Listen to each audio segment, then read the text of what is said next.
Mm.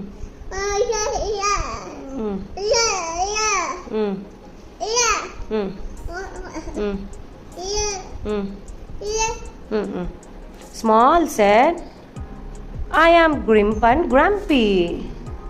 నమస్తే parents and friends, welcome back to phonics mum channel.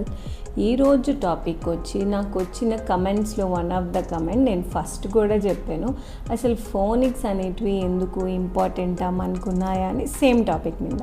కానీ ఈసారి కమెంట్లో నేను చూసింది ఏంటంటే, వాళ్ళు ఫోనిక్స్ నేర్పిస్తామంటే ఎందుకండి ఫోనిక్స్ వేస్ట్ అండి, అవసరం లేదు అని వాళ్ళ స్కూల్ రిలేటెడ్ మ్యామే చెప్పారు. అలా ఎందుకు చెప్పారండి అని అడిగారనమాట. దానికి కమెంట్ చేద్దాం అనుకున్నాను, కానీ బట్ ఒక డీటెయిల్ వీడియో చేస్తే బాగుంటుందని ఈ వీడియో చేస్తున్నాను. సో ఫోనిక్స్ అసలుకి ఎందుకండి అని అనెటిక్స్ నేర్చుకోకపోయినా, ఫోనిక్స్ రాకపోయినా పిల్లలకి బై సెకండ్ క్లాస్ థర్డ్ క్లాస్కి చాలా వర్డ్స్ చదివేయగలుగుతారు. దట్స్ ఫర్ షూర్ అండి. ఎందుకంటే నేను మీకు చెప్పినట్టు మెమరీలో ఒకే వర్డ్ చాలా టైం రిపీట్ అవ్వడం వల్ల చేయగలుగుతారు, కానీ కొత్త సౌండ్స్ని చేయలేరు కదా. అలాగే చదవగలుగుతారు, కానీ స్పెల్లింగ్లో కష్టం అవుతుంది. అదే నేను చెప్పిన పార్ట్ సెగ్మెంటింగ్ రావాలంటే సౌండ్స్ తెలియాలంటే ఫోనిక్స్ రావాలి. సో సెగ్మెంటింగ్ వచ్చిందనుకోండి, ఈజీగా స్పెల్లింగ్స్ రాయగలుగుతారు.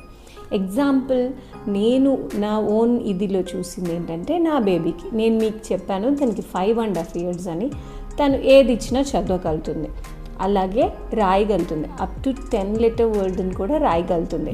మీకు ఎగ్జాంపుల్ నేను ఇప్పుడు ఒకటి చూపిస్తాను, చూడండి. తల్లి, can you read this for me? Okay.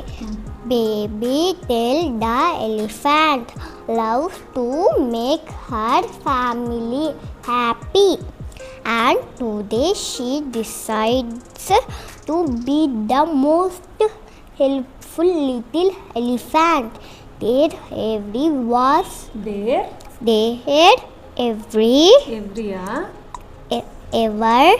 Ever was. Okay, next page Dama. I know things baby tell. I can help mama with her the AC chain, but oopsie, baby tells snap the chain into with her trunk. Very good. And అలాగే సెగ్మెంటింగ్ కూడా చూద్దాం ఇప్పుడు, అలాగే writing కూడా చూద్దాం. Spellings చెప్తే రాస్తావా? Okay, then first bat. బాను. బ్యాట్.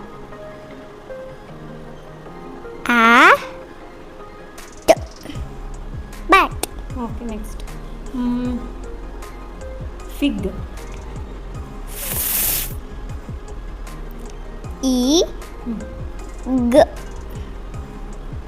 ఫిగ్. ఓకే, నెక్స్ట్ ఇప్పుడు కొంచెం కష్టమైంది, స్పైక్.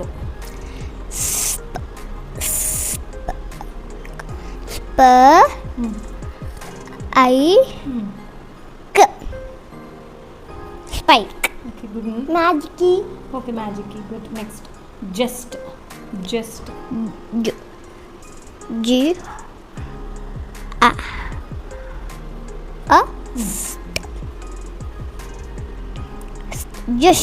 Okay, good. ఇప్పుడు కొంచెం పెద్దగా రాద్దామా? Caption.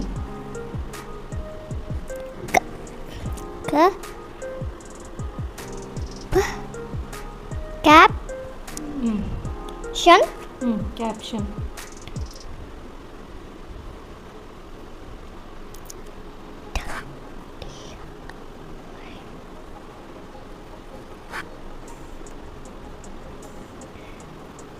Okay, good.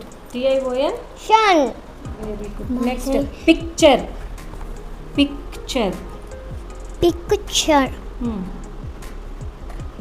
Try to break chest right. Break chest try.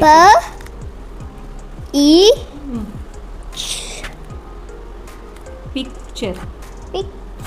Picture.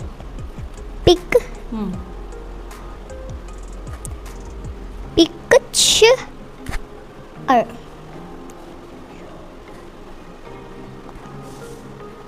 Picture. Very good. Picture. TURE. Chair. Tank. The tank. ఇక్కడ రాస్తా. Okay, ఎక్కడున్నారా?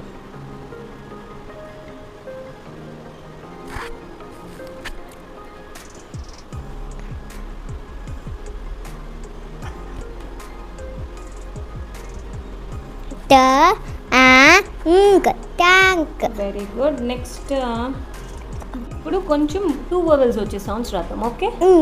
Chain. Chain. Chain.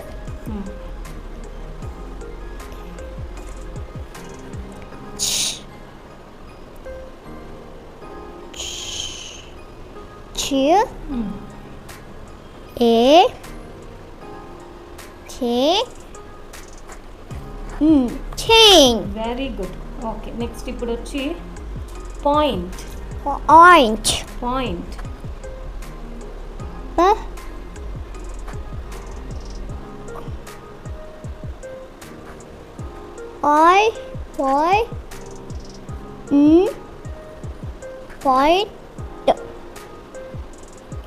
Point. Very good. Pray. Pray. Pray. Pray. Break చేసి రాయి.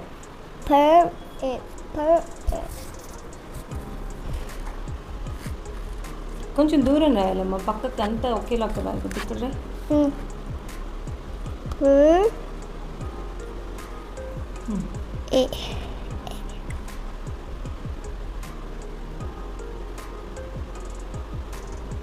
ఏ అని ఎవరంటారు? లాస్ట్లో ఏ అని ఎవరంటారు? ఏ అని ఎవరంటారు లాస్ట్లో?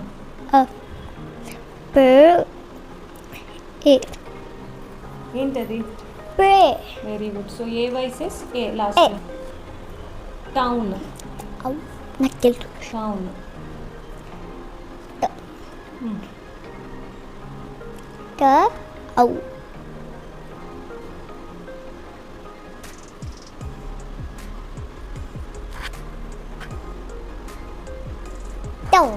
చూశారు కదా ఎలా చదివిందో, ఎలా రాసిందో. అంటే అది ఓన్ మనకు ఫోనిక్స్ రావడం వల్ల నాకు ఈజీ అయిందనమాట. అది కూడా మనం కూర్చొని ఒక స్ట్రెస్ లాగా చెప్పం కదా, మనం స్టోరీస్తో చెప్తున్నాము. అలాగే ప్రతి దానికి ఒక కాన్సెప్ట్ ఇచ్చి గేమ్ లాగా ఆడిపిస్తున్నాం కదా. అలా ప్రతి స్కూల్లో ప్రతి ఇంగ్లీష్ బుక్ మీరు ఓపెన్ చేసి చూసినట్లయితే ఫోనిక్స్తోనే స్టార్ట్ అవుతున్నాయండి. ఇంగ్లీష్ సబ్జెక్ట్ అన్నిట్లో సపరేట్గా ఫోనిక్స్ స్కిల్ బుక్ అని, ఫోనిక్స్ రీడింగ్ బుక్ అని ఉంటుంది. అంతెందుకు, మన గవర్నమెంట్ స్కూల్ కూడా ఈ ఇయర్ నుంచి ఫోనిటిక్స్ని ఇంట్రడ్యూస్ చేస్తున్నారనమాట. ఫోనిక్స్కి చాలా ఇంపార్టెంట్ ఉందన్నమాట. అదే సరేనండి, చిన్నప్పటి నుంచి ఎలా నేర్పించాలి, బుక్స్ చదివిపించాలి అని నేను మీకు చెప్పాను. కానీ బుక్స్ పట్టుకుంటే ఈ ఏజ్లో స్టార్ట్ చేస్తే బెటర్ అని మీకు చెప్పాను. కానీ మా వాళ్ళు బుక్స్ చూస్తే చించేస్తున్నారండి, గీసేస్తున్నారని అని అంటారు. డెఫినెట్లీ నేను అర్థం చేసుకుంటాను. కానీ ఆ బుక్స్ అనేటివి వాళ్ళకి అది చదవడానికని తెలుసా? తెలియదు కదా. ఎప్పుడు తెలుస్తుంది? మనం బుక్స్ చదివితే మనల్ని చూసి వాళ్ళు నేర్చుకుంటారనమాట. సో ఓకే, బుక్ అనేది చదవడానికి ఉంది, అది ఆడుకునే టాయ్ కాదని అప్పుడు వాళ్ళ మైండ్లో పడుతుంది. మీరు డైరెక్ట్గా ఒక బుక్ ఇచ్చి కూర్చొని చదువురా గీరా అంటే దాంట్లో ఏం చేయాలి పాపం వాళ్ళకేం తెలుసు? పెన్సిల్ తీస్తారు, గీసేస్తారు, లేదా చించేస్తారు. అది కూడా ఒక టాయ్ అనుకుంటారు. సో మనం ఏది చేస్తామో దాన్ని చూసి పిల్లలు నేర్చుకుంటారు. ఎగ్జాంపుల్, మనం ఇప్పుడు మొబైల్స్ వాడుతూ ఉంటాము, ఇన్స్టా, ఫోను, రీల్స్ చూస్తాం. సో సేమ్ ఇప్పుడు కొత్తగా ఇప్పుడు 2 years 1 year ప్రతి పిల్లవాడు చూడంగానే వాడికి ఏం చేస్తున్నట్టు తెలీదు, బట్ మనల్ని మిమిక్ చేయడానికి ట్రై చేస్తారు. ఇలా రీల్స్ చేస్తారు, ఇన్స్టా చూస్తారు, యూట్యూబ్ ఓపెన్ చేసేస్తారు. రీజన్ మనల్ని ఫాలో అవుతారు. సో మనం బుక్స్ ఓపెన్ చేసి రోజు నైట్ చిన్నప్పుడు వాళ్ళకి స్టోరీ బుక్స్ లాగా స్టార్ట్ చేసి స్టోరీస్ చదువుతుంటే, వాళ్ళ ముందు మనం బుక్స్ పట్టుకుంటే, అది ఏ బుక్ అయినా కానివ్వండి, సండే బుక్ కానివ్వండి, పేపర్ కానివ్వండి, ఏదైనా మనం తీసి వాళ్ళ ముందు చదువుతుంటే ఓకే ఇవి చదవడానికి ఉపయోగిస్తారు అని వాళ్ళకు ఒక ఐడియా వస్తుంది. మీకు ఒక ట్రిక్ చెప్పనా? బుక్ ఏం చదువుతామండి అనుకున్న వాళ్ళు పిల్లల ముందు బుక్ ఓపెన్ చేయండి, బుక్ లోపల ఫోన్ పెట్టి చూసుకోండి, ఇట్స్ ఓకే. బట్ పిల్లలకి మాత్రం మనం బుక్ చదువుతున్నట్టే అనిపిస్తుంది. అలాగా వాళ్ళని బుక్స్కి అలవాటు చేస్తున్నాం. అలవాటు చేయడం అంటే వాళ్ళకి ఫస్ట్ మనం చూపిస్తున్నాం అసలు బుక్ అనేది టాయా చదువుకునే దానికి ఉపయోగపడుతుందా అని అప్పుడు తెలుస్తుంది. అకాడమిక్స్కే కాదు ఇంకొన్ని యూజెస్ కూడా ఉన్నాయి. ఇప్పుడు ఎప్పుడన్నా బయటికి వెళ్ళామనుకోండి, పిల్లలు బోర్ కొడుతుంది అంటారు. ఏం చేస్తున్నారు ఇప్పుడు పేరెంట్స్? ఫోన్ ఇచ్చేస్తున్నారు, చూసుకోరా రీల్స్ అని. అదే ఒక బుక్ తీసుకెళ్ళండి, వచ్చిన పిల్లలు దాన్ని చదవడానికి ట్రై చేస్తారు. ఒక రెస్టారెంట్కి వెళ్ళాం, మెన్యూ చేతిలో పెట్టండి, మెన్యూని చదవడానికి ట్రై చేస్తారు. ఎక్కడికి వెళ్ళినా కూడా ఒక చిన్న హ్యాండ్ బుక్ తీసుకోండి, స్టోరీ బుక్స్, దాంట్లో పజిల్స్ అలాంటివి చేయడానికి ట్రై చేస్తే మనం మ్యాక్సిమం స్క్రీన్ టైంని అవాయిడ్ చేయొచ్చు. కావాలంటే నేను ఇక్కడ చూపిస్తాను చూడండి. మా పాపతో నేను ఎక్కడికి వెళ్ళినా ఏం వెళ్ళినా కూడా స్క్రీన్ టైం చాలా లెస్. అసలు తను చిన్నప్పటి నుంచి నేను ఎప్పుడూ రీల్స్ చూపించలేదు, చేయలేదు. మేమంతా ఇలానే చదువుకున్నాం. సో నేను వన్ ఆఫ్ ద రీజన్ దానికి త్వరగా ఫోనిక్స్ నేర్పించడానికి రీజన్ కూడా ఇదే. బోర్ కొడుతుంది, ఫోన్ కావాలి అని ఎప్పుడూ అడగలేదన్నమాట. ఇంకొక యూజ్ ఏంటో తెలుసా? జంక్ ఫుడ్స్ అలాంటివి ఏమన్నా అడిగినప్పుడు దాని మీద షుగర్ క్వాంటిటీ ఎలా ఉంది, నో షుగరా, నో మైదానా, ఇంగ్రీడియంట్స్ అవి కూడా చదవమని చెప్తాను. సో కొన్నిసార్లు అమ్మ ప్రతిసారి ఇలానే చెప్తావు, నువ్వు దీంట్లో అది ఉంది అని అనుకుంటారు కదా. సో నువ్వే చదివి చూడు నాన్న అని చెప్పి తనకే చెప్పామనుకో, వాళ్ళే చదివితే వాళ్ళకి ఒక కాన్ఫిడెన్స్ ఉంటుందన్నమాట. అలాగే బ్లెండింగ్, సెగ్మెంటింగ్ ఇవన్నీ ట్రై చేసి చూడండి. ఒక 2 months పడుతుందండి ఫోనిక్స్ నేర్చుకోవడానికి, అంతే. దాని తర్వాత మీ పిల్లలు చక్కగా చదువుతుంటే మీకే ఎంత ముచ్చటేస్తుందో. అలా ఫోనిక్స్ నేర్చుకోవడం వల్ల బెనిఫిట్సే కానీ నేనైతే నెగిటివ్స్ ఎక్కువ చూడలేదు. లేదు మ్యామ్ నాకు వాటి వల్ల నెగిటివ్ అనిపించాయంటే నాకు కమెంట్ చేయండి. ఏ ఆస్పెక్ట్స్లో ఫోనెటిక్స్ వల్ల నెగిటివ్ జరుగుతుంది, ఎక్కడ పిల్లలు కన్ఫ్యూజ్ అవుతున్నారు అనేది అర్థమవుతుంది. సో దాని గురించి మనం ఆలోచించి వాటికి ఒక సొల్యూషన్ తీసుకురావచ్చు.